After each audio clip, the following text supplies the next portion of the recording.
Buen día, profesora. Esta es la actividad número 1.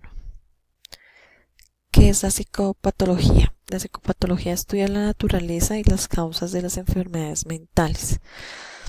Según los sistemas de clasificación de DSM-6 y CI-10, hay 4 criterios generales para evaluar las diferentes, para realizar como las evaluaciones sobre esas psicopatologías. Tienen que presentar un comienzo antes de los 18 años. Clínicamente es evidente el daño o manifestación de las sintomatologías. No puede manifestar se puede, manifestar en el ámbito familiar, social, laboral o escolar, y la sintomatología es permanente. En la psicopatología tenemos 3 modelos. Unos son los factores psicológicos, pueden ser factores biológicos o factores sociales por los que se den estas psicopatologías. En el factor biológico, el trastorno mental se concibe como una enfermedad y la causa es somática como en cualquier otra enfermedad física. Las alteraciones en el plano psicológico son debidas a una alteración estructural o funcional del cerebro, anomalías bioquímicas, genéticas o neurológicas. Se utiliza el término mental como un recurso explicativo para comprender desde la etiología el trastorno hasta la validez del pronóstico. Y el tratamiento recurre habitualmente a la farmacología y a la neurocirugía para compensar la anomalía orgánica. Tenemos los factores psicológicos o conductuales. Estos son, los factores sociales o conductuales. Estos rechazan el concepto de enfermedad somática, defienden que muchos trastornos, digamos como el afectivo o el estado de ánimo, están altamente influidos por factores ambientales y que la conducta normal es el resultado de hábitos desadaptativos adquiridos por procesos de aprendizajes por condicionamiento. Actualmente está muy vinculado pues con el modelo cognitivo. El tratamiento se basa en las técnicas de modificación de la conducta. Y en el modelo psicológico o cognitivo, este define la salud mental en base a 3 parámetros relacionados entre sí: la habilidad para adaptarse al medio físico, al social, la búsqueda de novedad y renovación y el sentimiento de autonomía. Más que referirse a conductas normales o a trastornos mentales, se refiere a conductas de experiencias menos comunes y se ocupa de las alteraciones en el funcionamiento de los procesos de la atención, la percepción, la memoria o las emociones.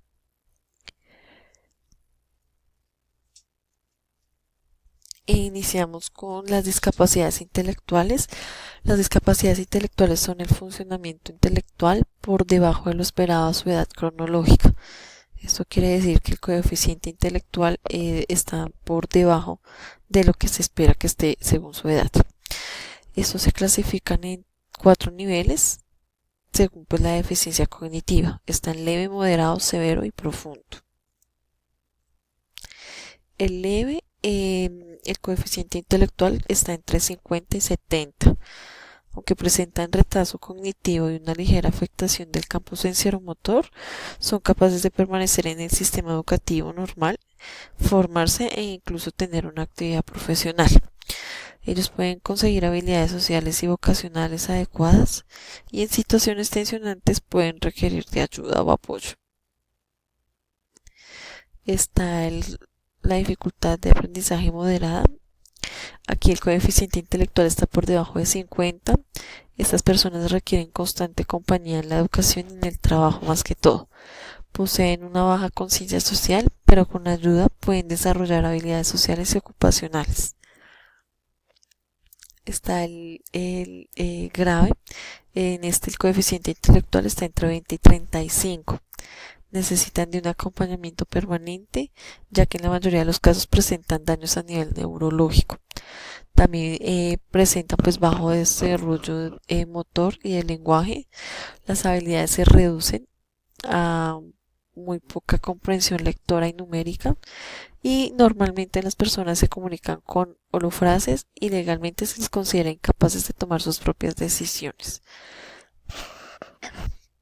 Y Por último encontramos el profundo. En este el coeficiente intelectual está por debajo de 20. Es una de las dificultades poco frecuentes y pues que más temen los padres. Eh, Necesitan de un cuidado permanente, un acompañamiento permanente. Dicen que las personas que nacen con este tipo de dificultad tienen muy pocas probabilidades de supervivencia. Sus habilidades motoras son limitadas y su capacidad cognitiva es bastante baja o inexistente. Continuamos con los trastornos de desarrollo psicológico. Estos son los trastornos neurológicos que pueden afectar la adquisición, retención o aplicación de habilidades específicas. Estas presentan alteraciones en la atención, en la memoria, la percepción, el lenguaje, la resolución de problemas o la interacción social. Estos trastornos pueden ser leves y se pueden manejar con intervenciones conductuales y educativas, o más graves, de modo que los niños afectados requieran un apoyo educacional particular.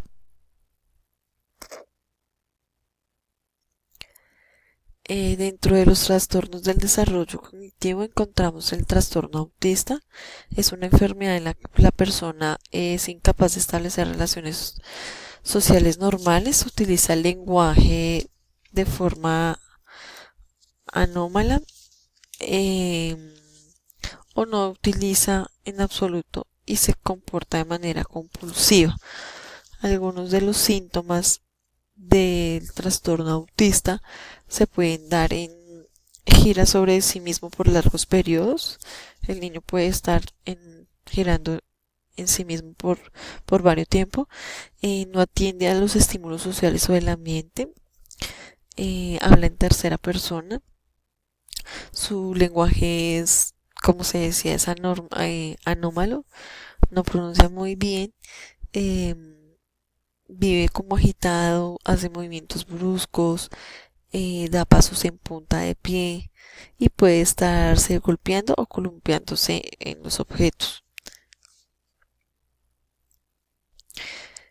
El síndrome de Rett es un trastorno en el desarrollo neurológico infantil que se caracteriza por una evolución normal pero inicia con la pérdida del uso voluntario de las manos. No tiene movimientos. Un crecimiento retrasado del cerebro y de la cabeza y dificultades para caminar. También pueden presentar convulsiones y un retraso mental. Este síndrome afecta casi exclusivamente a las niñas y a las mujeres. También pues afecta al desarrollo social y lúdico y se detienen entre el primer y tercer año de escolaridad. También está el síndrome de Asperger. Este es un trastorno del desarrollo que se incluye dentro del aspecto autista y que afecta la interacción social, la comunicación verbal y no verbal y una resistencia para aceptar el cambio, inflexibilidad del pensamiento, así como poseer campos de intereses estrechos y absorbentes. Otra de las sintomatologías es que difiere al autismo porque no hay un déficit o retraso del lenguaje o del desarrollo cognitivo. Aquí las personas sí desarrollan un lenguaje normal. La mayoría de los afectados son de inteligencia normal, pero pueden ser demasiado torpes desde el punto de vista motor. Continuamos con los trastornos destructivos del control y de los impulsos y de la conducta. Estos se manifiestan con problemas en el autocontrol de comportamiento y de las emociones. Estos trastornos se traducen en las conductas que violan los derechos de los demás, por ejemplo, las agresiones, el bullying, como incitar a los demás a tener conflictos y sobre todo pues frente a las normas sociales se oponen. Dentro de los trastornos encontramos el trastorno negativista desafiante.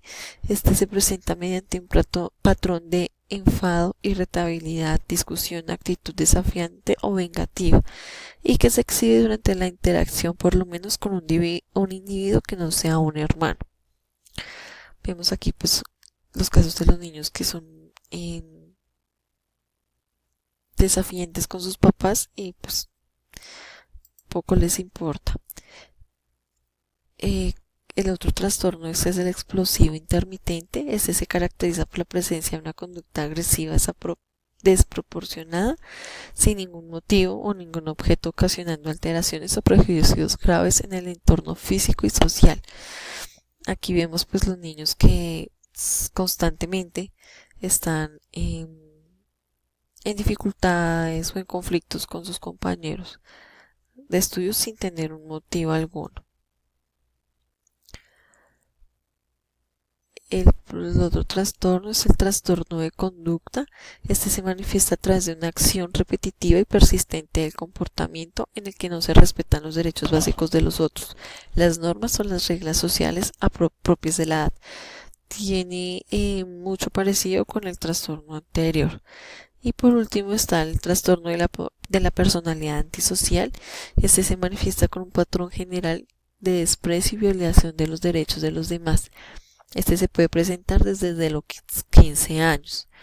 Entre los comportamientos más recurrentes encontramos la irritabilidad, la agresividad, y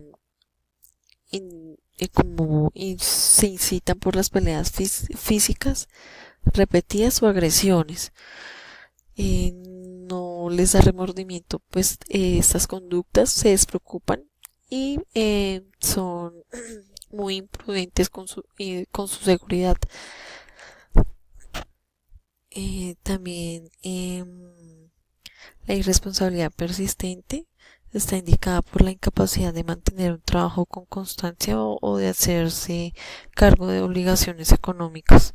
Esto también puede impulsar a la incapacidad para planificar el futuro. Muchas gracias.